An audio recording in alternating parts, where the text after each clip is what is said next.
Rowan had crossed many ugly places in the West, but the screams coming from Dust Ford's slave market made him stop cold. In the center of the crowd, 5 Apache women hung upside down from a wooden beam, their bodies covered in lash marks. But it wasn't the torture that froze him, it was the Thunderbird tattoo on the oldest sister's wrist. The same sacred mark burned onto his own skin years ago by the Chiricahua woman who had dragged him out of a burning house and saved his life. He owed her everything. How much? Rowan asked. The slave trader laughed. All 5? You could work your whole damn life and never. Rowan dumped every coin he had onto the ground. Is that enough? The crowd fell silent. Moments later, Rowan led the 5 women out of town. No one spoke. Only hooves and ragged breathing filled the air as the desert wind scraped past them like it meant to erase the memory of their torment. By sunset they reached Rowan's lonely ranch. He cut their ropes, stepped back, and let them keep their dignity. They did not thank him. They stood like wounded warriors refusing to bend. Rowan lit a fire, boiled water, laid out bandages. This place is safe. Rest, he said, leaving them inside while he waited on the porch, gun at his side, in case they ran, or killed him. Inside, the whispering began. This man is not a slaver, Sa, the eldest, murmured. He saw the mark. That mark is why some think we are demons, Nehima said. Why save us? No white man saves without a reason, Lyria added. Amita touched her shoulder gently. But we are alive.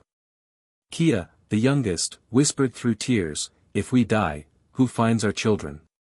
Rowan heard those 3 words, find our children, and his hand clenched around his gun. Sa stepped outside. Her face was bruised but her eyes were sharp. Why did you save us? Because I owe a debt, Rowan said. A Chiricahua woman saved my life once. When I saw your mark, I knew I had to do what was right.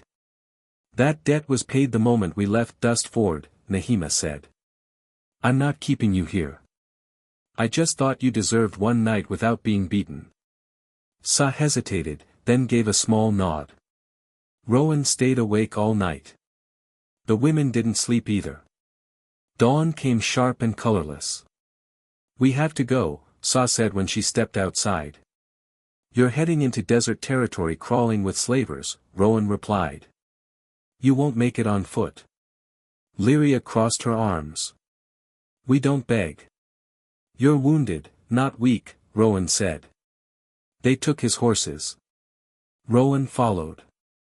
It didn't take long for him to realize they weren't heading home, they were heading south, into enemy land. You're not going back, he asked. We have no home, Sa answered. Slavers raided our village 3 days ago.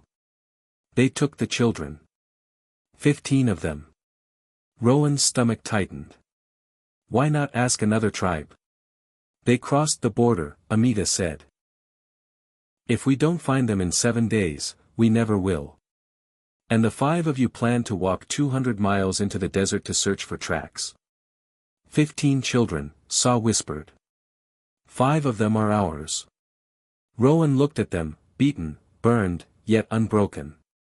A mother without her child was the fiercest thing on earth. I'm going with you, he said. Until we find all 15. They didn't thank him. They just continued walking. The desert stretched out like a dead god's skin.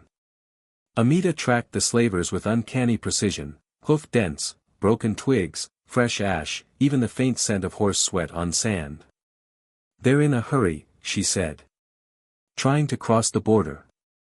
A group with children can't move that fast, Rowan said. They can if they don't treat them like children, Nehima replied. They reached an abandoned rest site by noon, charred wood, dried blood, a broken bracelet. My daughters, Lyria whispered. They marched faster. The next camp held more clues, a torn baby blanket, ropes, and the warm black ash of a recent fire. My baby slept here, Kia said, holding the cloth. Night fell. Coyotes howled as they crossed bone-filled ground. Rowan carried extra water to spare their strength. Trouble found them by midnight, 3 bounty hunters. There's a price on every one of their heads, the leader sneered. Hand them over. Rowan stepped forward. No. Nehima moved first. Her blade flashed, the man's throat opened.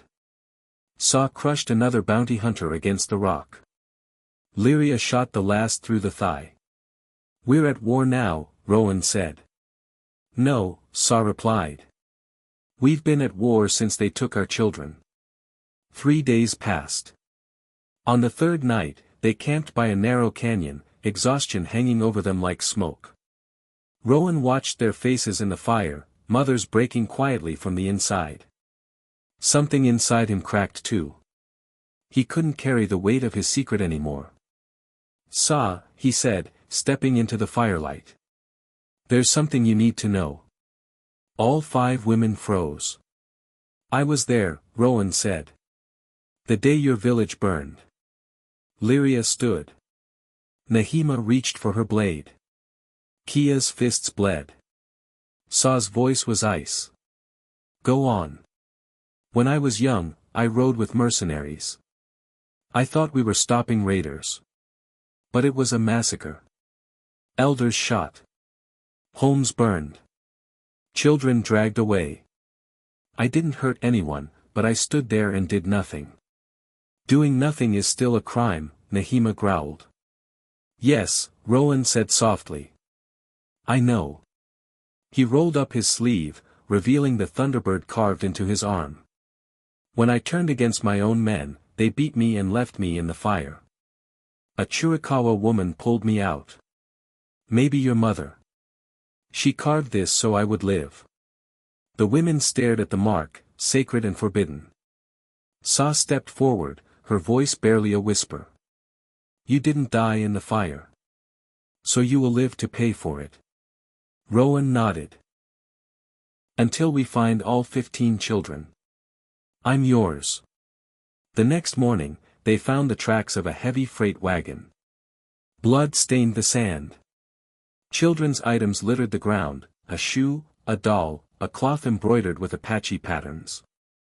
They followed the trail to an old army fort inside a narrow canyon. Mercenaries guarded the walls. Children's cries echoed from inside. We go in, Nehima said. If you die, Rowan warned, who protects the children? Saw studied him. Your plan. Rowan laid it out, explosion at the gate, Amita and Lyria scaling the wall, Nehima and Kia circling to the rear to find the children. At sunset they struck. Boom. The liquor barrel exploded. Panic swept the camp.